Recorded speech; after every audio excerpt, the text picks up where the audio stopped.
Ela foi a primeira mulher a ocupar uma cadeira na Academia Brasileira de Letras. A obra de Raquel de Queiroz foi traduzida para diversos idiomas, tendo ainda livros adaptados para o cinema e a televisão. Para relembrar a trajetória da escritora, resgatamos 2 registros preciosos. O primeiro da década de 70, uma reportagem feita pelo jornalista Araquém Távora, na casa de Raquel.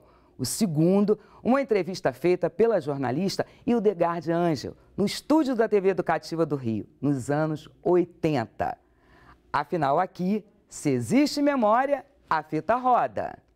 Aos 20 anos de idade, esta cearense publicava numa tímida edição, feita por conta própria, seu primeiro romance intitulado O 15.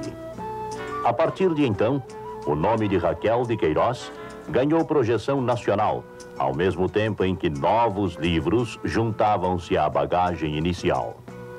Com esta bagagem, Raquel de Queiroz chegou no dia 4 de novembro à Academia Brasileira de Letras, onde ocupa desde então a cadeira número 5. Com sua eleição, Raquel de Queiroz rompeu uma tradição de 80 anos. É a primeira mulher a ter assento entre os imortais. Curiosamente, entretanto, ela que se situa entre os maiores escritores brasileiros, define assim o ato de escrever no seu caso pessoal. Escrever, para mim, nunca foi uma paixão, nunca foi uma vocação, foi sempre profissão, porque minha paixão mesmo é a vida. Se você fosse obrigado a escrever a sua autobiografia, como é que seria o primeiro capítulo? Bem, eu acho que começava não escrevendo autobiografia, só mediante sério constrangimento. Mas se eu fosse escrever minha autobiografia, teria que contar para explicar a pessoa que eu sou hoje, a meninazinha que eu fui, a rapariga, a mulher, tudo isso no Ceará. Então, dê a sua ficha dizendo onde nasceu, quando. Eu nasci na casa da minha bisavó, Dona Miliquinha, na rua Senador Pompeu, 86. Essa casa, durante algum tempo, pertenceu à minha família, depois foi transformada num jornal, o Democrata, era a redação de um jornal, e depois foi demolida. Lá, mas com 28 dias já fui levada para a fazenda, de forma que o que eu sou realmente é uma sertaneja. Nasci na cidade, mas realmente sou uma sertaneja, eu fui para lá pequenininha. E minha vida de lá para cá decorreu entre sertão e cidade, com a preferência acentuada para o sertão. Raquel, aos 16 anos você já escrevia para os jornais de Fortaleza, aos 20 anos já publicava o seu primeiro romance. Como foi que a professorinha se transformou na jornalista e na romancista? A professorinha nunca existiu realmente, porque nunca funcionou. Houve a diplomada, a normalista diplomada, que era a forma de se fazer um curso secundário. Na verdade, as aspirações intelectuais vinham de muito cedo, de muito menina. Eu já com 11, 12 anos já tinha minhas veleidades. De forma que o natural mesmo foi a jornalista. A espontânea, não houve transformação, houve o salto normal das pretensões infantis, desaguando no começo de realização juvenil. Raquel, no seu encaminhamento para a literatura, sua mãe teve assim, um papel fundamental na vida. Fundamental. Minha mãe era uma mulher muito inteligente, com um bom gosto literário muito seguro. Eu sempre conto, para caracterizar minha mãe, quando eu tinha uns 13 anos, estava lendo um livro da coleção Rose, Bezet ou Clair de Lune. Mamãe me viu lendo aquele livro e disse: minha filha, não leia esses livrinhos de moça, só tratam de sexo. Por que você não leu o seu Eça de Queiroz? E me deu para ler A Cidade e as Serras. Isso retrata bem como mamãe era inteligente, porque na verdade a literatura para senhoritas é toda em torno de sexo mesmo, embora disfarçada, mas é sexo. E ela sempre foi a minha mais severa crítica, tomava conta dos meus maneirismos literários e era a minha melhor espectadora. Agora, não subestimemos também o papel de meu pai, que também era um homem excepcional. E, na verdade, eu não realçava muito no meio da minha família, não. A minha família realmente era, para mim, era muito mais importante do que eu, intelectualmente falando. Você já confessou um dia que não gosta muito do nome Raquel. Por quê? Eu dizia sempre que meu nome parece uma chicotada, acho um nome áspero. Raquel. Eu gostaria de ter um nome suave, um nome que levasse Maria no meio. Maria, Maria de Jesus, Maria José, Maria do Socorro. Raquel é áspero. Uma outra confissão que você teria feito. É verdade que você é preguiçosa? Oh, sou muito preguiçosa. Agora mesmo tive uma crise aí de saúde e os médicos me recomendaram fazer um pouco de exercício. Então eu digo tudo menos exercício. Mesmo porque com as variantes da medicina eu tenho certeza que daqui a algum tempo vai se descobrir que andar mata. Não tenho ideia de quando conheci Raquel de Queiroz. Parece que eu tenho a impressão que conheci quando era menina. Isso não é exato. Eu conheci no Rio. Quando? Na antiga livraria de Olímpio, na Rua do Ouvidor, não me lembro. Sempre a conheci. E sempre fomos amigos, desde o primeiro instante. Raquel é minha comadre, era madrinha da filha excepcional que eu e Nazaré tivemos.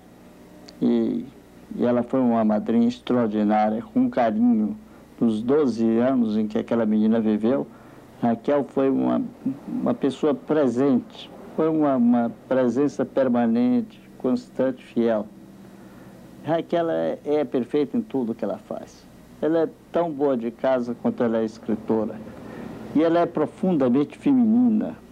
Raquel, como Emily Dickinson, é uma mulher de letras.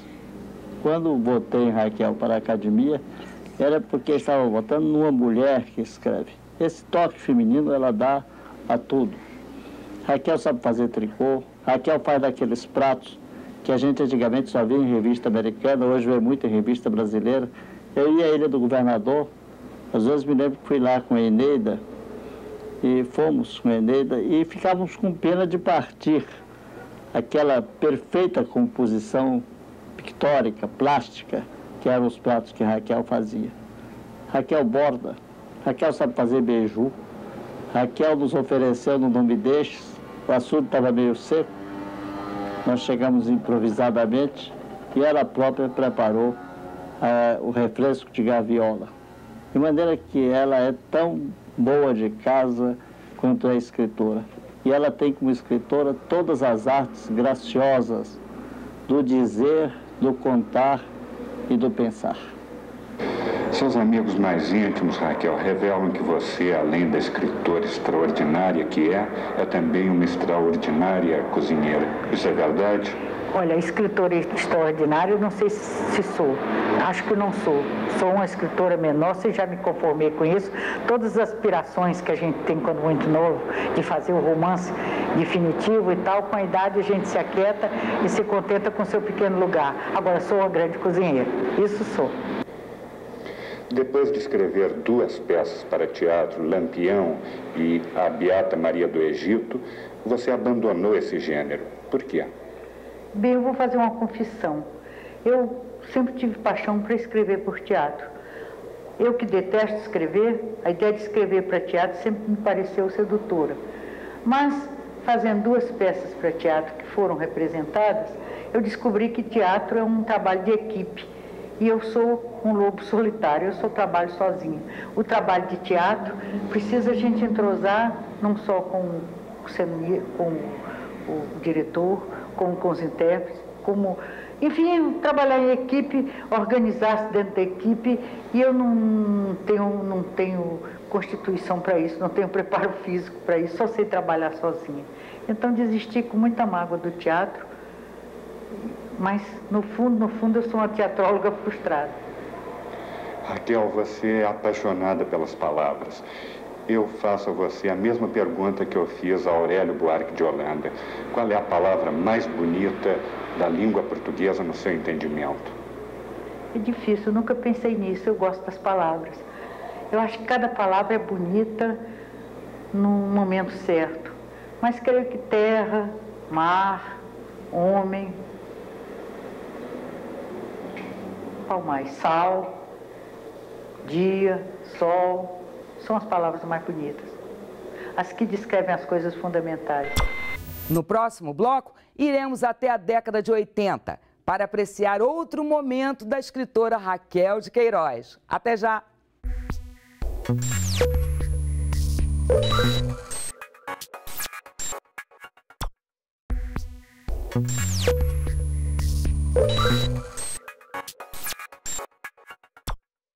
Com uma escrita vigorosa e uma percepção aguda dos acontecimentos cotidianos, Raquel de Queiroz foi uma escritora consagrada. Além de romances, escreveu peças de teatro e um grande número de crônicas nos principais jornais do Brasil.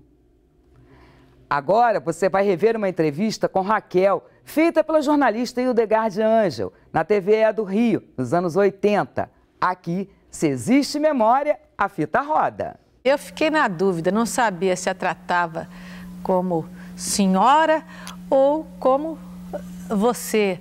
Se eu dizia Dona Raquel ou se eu dizia Raquel. E o curioso é que eu sempre a chamei de Raquel, mas não sei se foi um ataque de respeito que eu tive hoje, ou se é pela sua postura senhorial, ou se é pela impressão que me causa ela ter lançado agora a coletânea de seus trabalhos, de suas obras literárias em 5 volumes. Tudo isso faz com que a gente se sinta diante de uma pessoa extremamente importante, que é a escritora Raquel de Queiroz. Boa noite, Raquel. Boa noite, Hilde. Muito prazer ter você aqui. Muito prazer ter vindo ver você aqui. Raquel, isso acontece muito no seu dia a dia, as pessoas não saberem se a tratam de senhora ou de você, pelo respeito que impõe a sua figura, a sua carreira e a sua importância literária, e também pela intimidade que a gente estabelece com as pessoas que de repente, que ao longo de suas vidas se tornam muito famosas. Olha, se acontece, e acontece algumas vezes, dura pouco, porque eu desmoralizo logo a cerimônia. Na verdade, sou uma pessoa inteiramente informal. Raquel, uma vez eu li que você dizia que colocava em primeiro lugar a sua vida pessoal e depois vinha a sua atividade literária, que você preferia se dedicar ao amor, à família, do que à sua carreira. Eu queria que você falasse sobre isso aqui. Eu nunca dei muito essa história de carreira literária, eu nunca levei muito a sério. Embora, curiosamente, eu sou uma boa profissional, eu sou disciplinada, eu trabalho na hora certa. Eu, durante 30 anos, colaborei no Cruzeiro, nunca atrasei uma semana, nunca faltei uma semana. Então, eu sou disciplinada, sou boa profissional. Mas eu não dou muita importância à vida, carreira, obra, essa coisa de obra reunida. É muito bom, estou muito grata, fizeram uns livros muito bonitos. Mas eu, pessoalmente, nunca me dou nenhuma importância nessas coisas. O importante é viver, é conhecer, é sofrer, é amar, é viver. Em outro país, Raquel, uma mulher não tem idade para se casar de novo, né? E no Brasil, curiosamente, existe uma coisa pré-estabelecida contra a mulher, depois de uma certa idade, se casar. Você, que tem 78 anos, você admitiria a possibilidade de refazer a sua vida? Estudaria essa possibilidade? Eu não estudaria jamais, porque a presença de Oyama é constante, eu não caberia outra pessoa na minha vida, ninguém, a solidão me serve. Agora, eu acho que cada caso é um caso e, naturalmente, há mulheres que têm necessidade de novos companheiros, e mesmo idosas, arranjam outro idoso como elas, tudo bem. Agora, no meu caso, nem de longe eu encaro essa perspectiva, porque não há necessidade, ou por outro, não há lugar para uma outra pessoa na minha vida. E como é que se preenche a sua solidão? Bem, eu leio, eu tenho os meninos, eu leio, estudo, viajo muito. Agora mesmo vou passar um mês na França. Vou muito ao Ceará, tem a minha fazenda. Vai sozinha? Você viaja sozinha? Não, eu vou com uma amiga que vai também. Mas eu, em geral, viajo também. Eu tenho muitos amigos em Paris, e uma roda boa de amigos. A gente está sempre junto quando eu vou para lá. E tem a minha fazenda, tem o Ceará, onde eu vou muito. Eu vou 2, 3 vezes por ano no Ceará. Passo lá 1 mês, 2 meses. Você tem produção na sua fazenda? Gado, eu tenho um gadinho. E você entende de gado? Eu nasci lá, eu tenho 200 anos de fazendeira, minha família, é mais de 200 anos que são fazendeiros, de forma que meu pai dizia que a gente tinha sangue de boi no nosso sangue. Raquel, você ficou rica com a sua obra, seus livros dão a você um retorno financeiro que permita você ter um padrão mais alto que a média, uma coisa assim? Se eu não tivesse meu trabalho pessoal em outras áreas, principalmente jornalismo, etc., nunca eu poderia viver de direitos autorais. Os direitos autorais são uma chega, embora que eu até seja dos autores que vendo relativamente bem, os meus livros têm muitas edições, eu não posso me queixar. Aqui no Brasil, não, aqui no Brasil não. E as traduções, eu tenho muitos livros traduzidos na França, nos Estados Unidos, até no Japão eu tenho livros traduzidos. Tradução é uma coisa muito modesta, não sei os outros, creio que talvez o Jorge Amado, que tem... Mas por que o Jorge Amado, é claro que ele vende muito livro, mais do que todo mundo, mas será que só no caso dele os direitos autorais funcionam? Porque... A gente brinca com ele, diz que ele é uma multinacional. A gente diz que ele é uma multinacional. Você foi a primeira das 4 mulheres que hoje em dia são imortais da Academia Brasileira de Letras. Você furou um bloqueio que parecia impossível, né? Como é que foi isso, Raquel? Agora você abriu o caminho para tantas outras. Qual é a sensação de ser uma pioneira? Bem, eu propriamente não fui pioneira porque eu não batalhei. Eu nunca tinha tido pretensões de entrar na academia. Quando a academia, que é uma casa democrática, teve uma maioria que queria mulheres lá dentro, eles admitiram mulheres. E, afinal, eu era mais antiga, estava nessa história há mais tempo, tinha muitos amigos lá dentro, então eu fui eleita. Foi só isso. Como é que eu convivo na academia? É muito bom. A gente, você sabe, ali é para a vida inteira, é vitalício. E então, aquelas amizades, a gente vai se perdoando, os atritos, vai se afinando a convívio. No fim, somos um grupo, por exemplo, morreu agora. Que o programa está sendo gravado, então a gente fica meio sem noção de tempo. Morreu o Zé Cândido Carvalho, que era um velho companheiro, amigo de 40 anos. A gente fica tão magoado, tão sentido. Você perguntou que eu estava de luto, quem sabe subconscientemente eu não estou botando luto para o Zé Cândido. Zé Cândido. Você falou das pequenas rivalidades do cotidiano, né? Isso deve ser um exercício de aprendizado de vida, não? Essas rivalidades se adoçam no convívio e já não há rivalidades assim, porque a gente já são senhores de idade provecta, senhoras de idade canônica. Então, a gente está ali e já não tem esses fogos de mocidade, esses impulsos, esses ímpetos. A gente se acomoda, não tem mais muito o que disputar, o que tinha que ser já é. Como é que é o sucesso sem a competição? Porque a gente ouve sempre falar e a gente observa que as pessoas perseguem aqueles objetivos e lutam por eles e brigam por eles e se desgastam e têm infartos, lutando e perseguindo ambições e sonhos, né? E é uma pessoa que tem uma atitude assim plácida em relação às suas conquistas, às suas vitórias, é uma coisa diferente. Como é que é? Eu não sei, eu acho que a gente não correr atrás das coisas ajuda, as coisas ficam mais fáceis, não é? Vem, procura. E depois, você não tendo o objetivo, tudo que chega é lucro. Você não procura, não briga, não quer, qualquer coisa que você recebe, você fica muito contente, você não estava pedindo, não estava brigando por aquilo. Eu nunca briguei por nada. Você tem superstições, Raquel? Não. Coisa que você acredita? Não. E algum pensamento, orações, essas coisas? Não. Eu sou uma alma muito árida, muito pobre nessas coisas, não tenho. Gostaria. Não é nada mística? Nada, gostaria de ser, mas não sou. Raquel agora entrou para a academia o Ariano Suassuna, que é seu amigo, né? E entrou sem competição, bem ao seu estilo, sem competidores. O que você acha que a academia ganha com mais esse nome? De que forma? Como e por quê? O Ariano é talvez um dos maiores nomes do Brasil atualmente e, de modo geral, do Brasil literário de sempre. É uma pessoa extraordinariamente talentosa, não só no teatro, onde ele fez, bastava ter feito A Compadecida, você deve ter visto, é uma peça admirável. E o grande livro dele, A Pedra do Reino, que é um romance, eu comparo ao Dom Quixote, é um romance histórico, picaresco, realmente admirável. E, sobretudo, ele é seu amigo.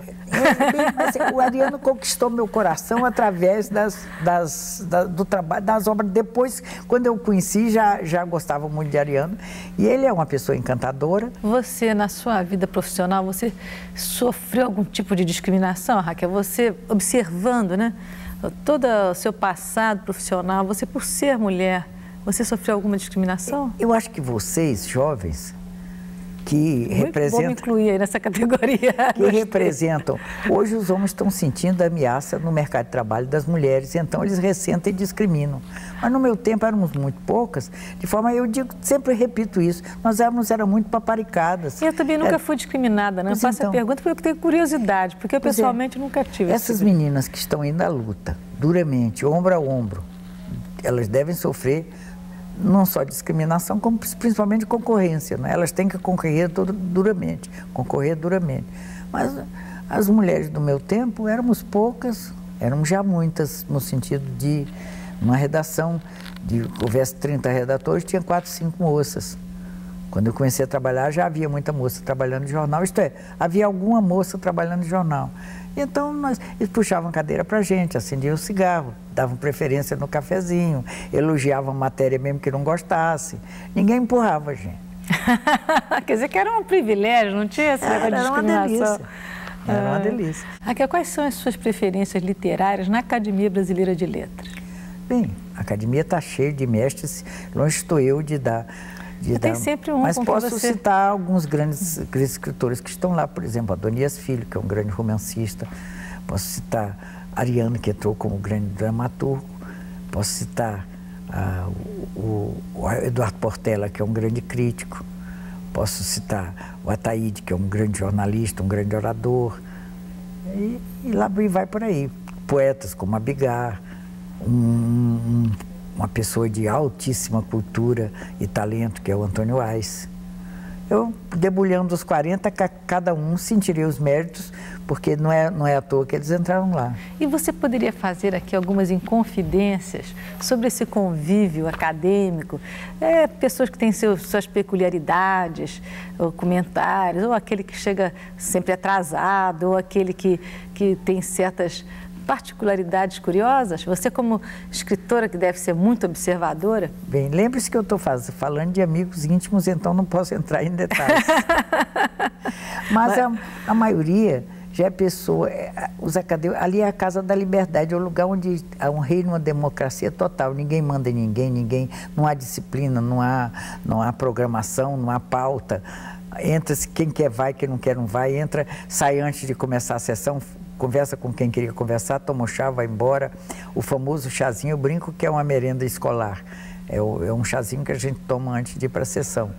Na sessão se debatem temas literários, briga-se, brinca-se.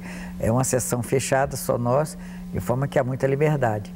O que há principalmente na academia é uma democracia total. Não há disciplina, não há regulamento. Cada um, como são pessoas educadas e com nome a zelar, todo mundo se comporta muito bem. E quando sai uma briga, a gente abafa, alisa, passa, não vai longe. Raquel, eu quero agradecer a sua presença aqui no nosso As Pessoas e cumprimentá-la pelo seu sucesso, pela sua falta de ambição, que isso é um privilégio, a pessoa conquistar sem precisar se debater pelas coisas ansiosamente, né? Por essa sua placidez, mas, sobretudo, agradecer a sua presença aqui. Muito obrigada. Muito obrigada, digo eu.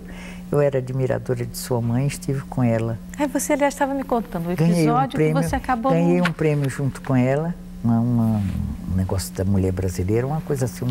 E então tivemos muito tempo de esperar para se desenvolver o tal programa. E nesse dia conversamos muito, nunca mais eu a vi, mas guardei no coração a lembrança daquela mulher plácida, tranquila, enérgica, que me pareceu muito inteligente e muito bonita. Que bom, muito obrigada. Guardo no coração. E vocês conversaram sobre o que, Raquel? E tudo, a vida, a ambição, o trabalho. Ela estava lançando, tinha já lançado a grife dela nos Estados Unidos. Estava me descrevendo como tinha sido um pouco dura a luta. Foi uma conversa muito boa. Eu guardei dela uma recordação muito afetuosa. Muito obrigada por tê-la trazido até mim, viu? Essa sua recordação. Viu, Foi um Raquel? prazer lembrar. Entra no meu acervo de lembranças e de coisas boas sobre a minha mãe. Pois é. Boa noite, Raquel. Boa noite, Hilde. Em 1992, Raquel de Queiroz escreveu Memorial de Maria Moura, romance que lhe trouxe diversos prêmios, entre eles o prestigiado Camões, dedicado ao melhor autor do ano em língua portuguesa. A escritora faleceu em 2003, aos 92 anos. O Recordar a TV de hoje fica por aqui. Até a próxima!